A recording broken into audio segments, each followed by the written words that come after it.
พี่ได้นั่งเป็นหนาวพี่ได้ปินแต่บางงั้นไม่สนใจไม่จะได้หมดก่อน สบายดีFCนั่นแหละ สบายดี น้องซื้อได้ก็ตะเคอโอ้เนาะสาวเผามังกรไงเนาะแน่นโอ้งามเนาะยับเข้าใกล้น้องมิมนะยับเข้ามาใกล้นะโอ้ปนหนึ่งสุดดำขนาดขาวปนหนึ่งสุดดำขนาดเลยว่าแม่นพวกหักบ่จะหนึ่งสุดดำเลยเนาะคิดบังจากความหักบ่มีสบายดีและสวัสดีท่านผู้ชมเบิดสุคนพอๆกับบ่จอยเส้นเก่าเส้นเคยท่านผู้ชมกับบ่จอยเดินทางขึ้นมาทางเมืองนองท่านผู้ชมเนาะมาถ่ายคลิปลงซ่องบ่จอยคนพาเที่ยวเนาะถ่ายแนววิถีชีวิตว่าซั่นซะเนาะก็มาฮอดบ้านแกงลีนแล้วก็นั่งพักผ่อนแล้วก็จะเดินทางคิดว่าจะเดินทางไปหาน้องมิมเลยดนแล้วบ่ได้มาหาแต่ว่าบ่มีหยังติดไม้ติดมือมาให้น้องเพิ่นได้ท่านผู้ชมเนาะ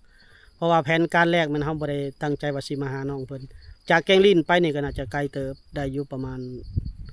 5-6 กิโลบ่จอยก็ลืมแล้วแต่ว่าไกลเติบผู้จักแต่ว่าไกลเติบขับรถก็น่าจะได้ละ30 นาทีเนาะประมาณนั้นก็เฮามาพักผ่อนอยู่แกงลีนแล้วก็จะคิดว่าโอ้ช่วงนี้ยังบ่มีเฮาว่าสิถ่ายคลิปชนบทเด้แต่ว่ายังบ่มีหยังเฮ็ดเฮาก็เลยสิขึ้นไปหาน้องมิมเนาะไปหาน้องไปยามน้องเพิ่นเพราะ FC เพิ่นก็ทักเข้ามาหลายแล้วว่าคือบ่ไปหาน้องมิมแน่เนาะเป็นอะไรคือบ่ไปก็เส้นทางไปหาบ้านน้องมิมมันไกลเนาะเปรี้ยวเพราะสันจะลองไปหาน้องเพิ่นเพราะว่ามื้อนี้น้องเพิ่นอยู่เฮือนเพิ่นว่าเนาะโอเคท่านผู้ชมติดตามการเดินทางของเฮาเนาะไปหาน้องมิมสาวเผ่ามังกร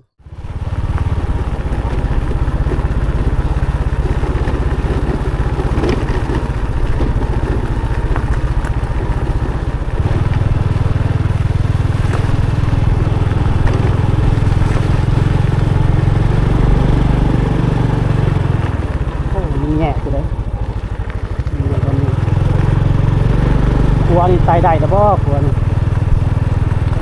ช่วงหนึ่งเขาบ่ให้ไตเลยนี่ก็ได้แล้วครับ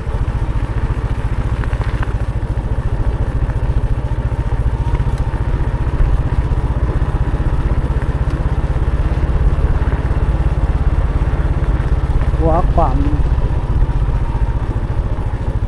แคบเนาะความยาว80 เมตรกว้าง6 เมตร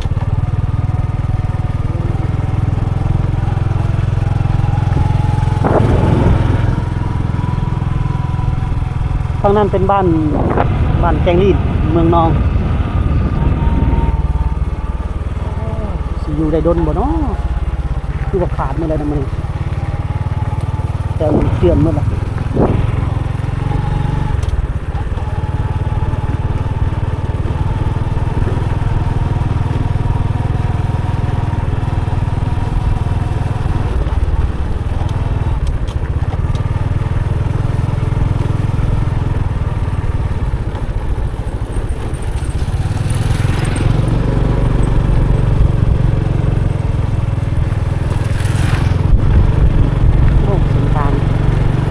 ทางนี้เป็นเส้นทางอะไรเลย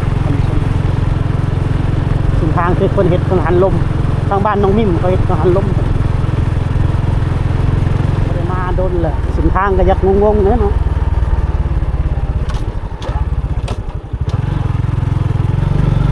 บ้านก็จะเปลี่ยน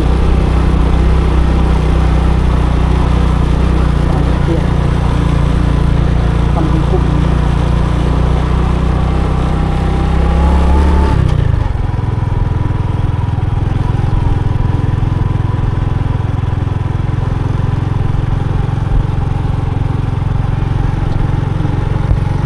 บ้านเบาเฮียงแล้วนี่ แต่เราอยู่บนดงบ่แล้วเรา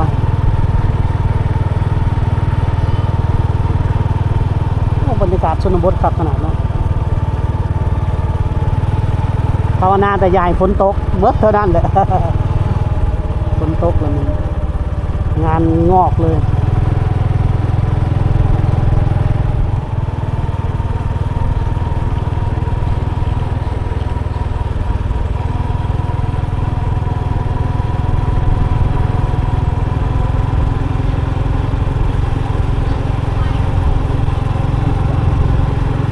บ่ได้มาดนแล้วสิจื้อทางแวไปบ้านเพิ่นบ่เนาะ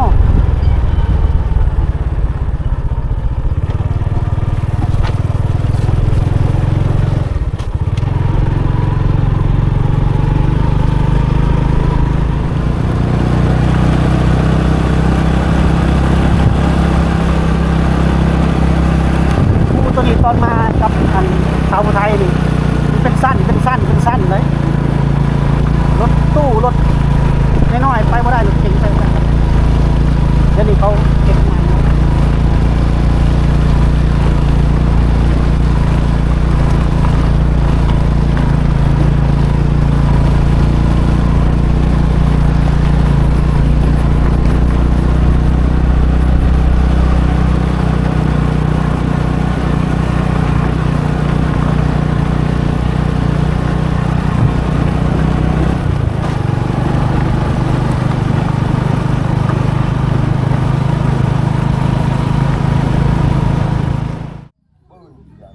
ตอนนี้มาฮอดบ้านน้องมิมแล้วคุณผู้ชมแปลกตาหลายเติบเนาะแต่ก่อนเฮือนครัวเพิ่นจะอยู่ตรงนี้เดี๋ยวนี้บ่ได้อยู่นี่แล้วจักสร้างเพิ่นเฮ็ดหยังปอกๆแปลกๆมาเคาะมาใกล้เติบแล่นรถมานี่บ่อนนี้บ่อนนั่งห่มนั่งเย็นขึ้นมาพี่สัญญาณอินเทอร์เน็ตบ่ค่อยมีเด้แต่เป็นจุดเป็นบ่อนนี่ก็โอ้ใหม่เรานี่ก็บ่ได้ธรรมดาเนาะนี่มากับน้องทรายมื้อนี้ สบายดี ซื้อซ่องว่าได้ก็ บาซิตชาแนล บาชิชนะฝากไปกดไลค์กดแชร์กดติดตามก็เฮาเฮ็ดเป็นแบบใดเป็นหลักซ่อง วิธีชนบท เป็นวิธีเนาะ ถ่ายชีวิตวิธีการเป็นอยู่ของชาวชนบทของชนเผ่าบุรู อืมบ่ได้เน้นชาวลาวเนาะ บ่ได้เน้นชาวลาวเน้นวิธีชีวิต เน้นวิธีเนาะที่จริงก็เฮ็ดแต่โดนแล้วท่านผู้ชมเฮ็ดยุดๆย่อนๆขาดๆเคินๆบ่ได้จริงจังว่าซั่นซะ เงินงบอะไร ตกจักไม้หยังเนาะท่านผู้ชมเนาะใหญ่อะเลย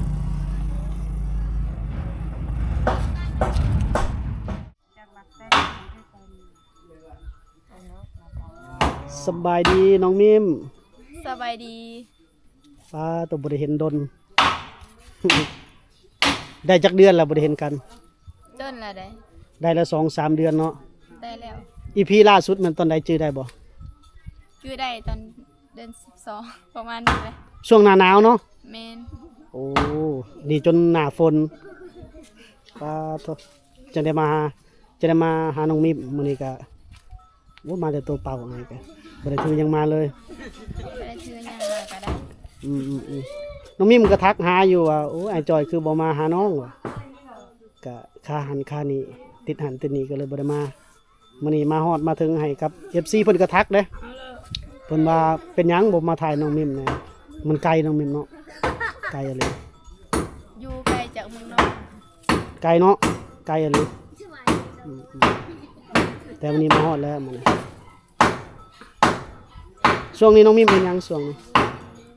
บ่ได้เฮ็ดหยังพักผ่อน ไปหุดเข่าแล้วบ่ บ่ยังบ่ได้พูดเขายังบ่ได้สุก อ๋อ ทางก็ออก ยังบ่สุกเนาะ เมน น้องพิมพ์ไปใส่ละน้องพิมพ์ ต้องพิมพ์ไปเฮ็ดหนังสือ โอ้เข้าโรงเรียนเนาะ เมน อืมยังโดนบ่เข้าสุก ก็บ่ได้โดนอะไร คือว่ามื้อนี้นั่นมื้อนี้น่ะว่างมื้ออื่นเด้ซะ มื้ออื่นก็บางเทื่อก็ว่าบางเทื่อก็บ่ได้ว่า บ่ว่างนี่คือไปใส่ล่ะ ไปเบิ่งสวน ไปเบิ่งหญ้า โอ้เสียแล้วบ่เนี่ย เสียแล้วแต่ว่าไปเบิ่ง โอ้ บางเทื่อพักมันก็ อ๋อ มันก็หลายเติบ อืมเขาเฮ็ดหยังเฮือนเจ้าเสียงกุกกังเขาสิเฮ็ดเป็นแบบตั้งให้แบบบ่ให้ไกลอะ บ่ให้ไกลเข้า แม่น อืมพ่อไปใส่มื้อนี้ พอเราไปเฮ็ดเวียก อันนี้เพิ่นจ้างบ่ แม่น โอ้เพิ่นกำลังต่อเติมกล้องตีรางท่านผู้ชมต่อเติมกล้องตีราง เสียงดังหน่อยนึงเนาะ แม่น โอ้คันมือบ่ได้ว่างแล้วแม่นไปเบิ่งสวนให้เนาะ ไปเบิ่งได้ ให้ใกล้บ่ให้นะ บ่ใกล้บ้านเก่าหั่นแหละ บ่เก่า แม่น โอ้ได้บ่สลีมักแตงมักถั่ว บ่ได้ปีนี้มักแตงได้แต่สลี สลีมีเนาะ แม่น โอ้ถ้าว่าสั้นว่างๆไปเบิ่งสวนมักสลีที่ปลูกอยู่ในไร่แล้วเนาะคือสิงามเนาะปลูกหลายบ่ แต่ว่าเดี๋ยวนี้มันเบิดแล้ว เอ้ามาบ่ทันซ้ำเนาะ มาบ่ทัน เอ้ยสุกไว้ลิซะเนาะ แม่น พอได้กินแล้วเนาะมักถั่วปีนี้บ่มีมักถั่วนะ ยังบ่ได้เป็นอันนั้น ยังบ่เป็นหมากซ้ำ แม่น โอ้ยังบ่ฮอดเดือนก็สิแม่นเดือนหน้าพุ่นแล้วเนาะ เดือน12พี่ อืมมักทั่วเพิ่นก็อยู่ไห้เพิ่นก็หลายเด้เนาะมักทั่วแล้วก็มักข้าวโพดสาลีแล้วมักข้าวโพด สลีมันเบิดแล้ว แต่ว่าหมดแล้วสาลีเนาะ ตอนเดือน8เดือน9หันนี้ เดือน8เดือน9นี่มักข้าวโพดนี่หลายเนาะ แม่น เต็มเลยคือบ่โทรหาไอ้จอยนี่ เอาก็บ่ฮู้เนาะว่าไอ้จอยก็อยากกิน ไอ้จอยเอ้ยมาเก็บมักข้าวโพดเด้อวันนี้โอ้มาไวปะโทแล้ว ตอนนี้ว่าเบิดแล้ว เบิดแล้วเนาะยังเหลือแต่หยังอยู่นะ ยังเลี้ยวอยู่ เหลือแต่ข้าวเหลือแต่ข้าวปลูกอยู่ในไห้นะ แนวอื่นบ่เหลือเลย บ่เลือ อืม มักแป้งกับบ่ได้หลายปีนี้บ่มีซ้ำ คือบ่ปลูกหลายๆนะแตง ปลูกหลายๆแต่ว่ามันบ่เกิด อืมว่าง่ายว่าฝนดุหลายเนาะ แม่น ปีนี้ฝนตกแห้งฝนตกดีหลายแหละ แต่ว่าข้าวโพดนั่นพอกิน อืมแต่ว่าหมดแล้ว แม่น ข้าวโพดพอกินแต่ว่าหมดแล้วเนาะ โอ้ยเลยบ่ฮอดเนาะอ้ายก็มาแถวเมืองนองดูอยู่ แต่ว่าบ่ได้ขึ้นมาทางพี่ มาทางพี่จะไกลแน่ท่านผู้ชมจะขึ้นเป็นผู้ด้อยเลยล่ะขึ้นมาพี่นะไกลเนาะ แม่น ไกลกับไม้ฮอดมันผู้นั้นแม่นไผหั่นน่ะผู้นั้น หมูควาย หมู่บ่เอิ้นเรามาแล้วมาพี่ นี่ยาวครับปานใด มาพี่มานั่งพี่เลย จะไป พี่ได้นั่งเป็นหน้ามาพี่ได้ปิ่นแ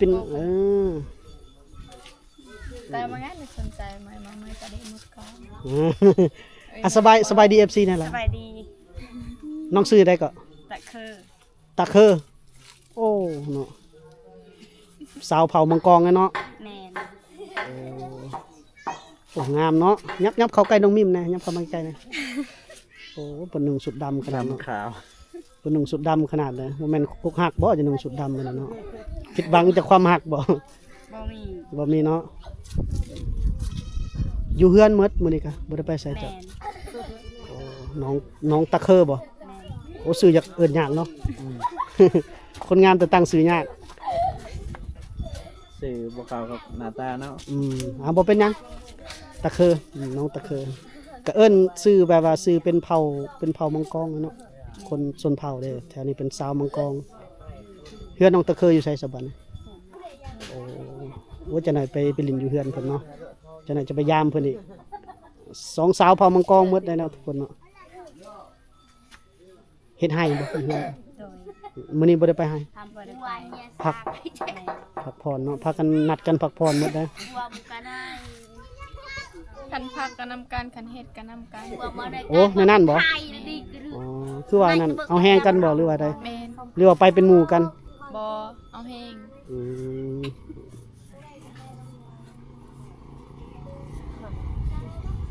ให้คนละทางกันบ่ โดย หรือว่าทางเดียวกันกับน้องนิ่ม คนละทาง คนละทางกันเนาะทางพุ่นกับแม่นเดินหมู่น้องนิ่มหมดตัวพุ่น หมู่เบิด อืม แต่ว่า ผู้นี้น้องตะคือเลย อ๋อสมพอดอกจะหน้าตาคล้ายๆกันเนาะน้องตะเคอน้องมิมผู้นั้นซื้อได้ซะพุ่นน่ะเดี๋ยวบ่นึงเดี๋ยวก่อน ชื่อน้องเด้อชื่อเด้อ อ่ะสบายดี FC ส พุ่น บาย นั้น ดีสบายดี ผู้นี้เสื้อดำซื้อได้ก็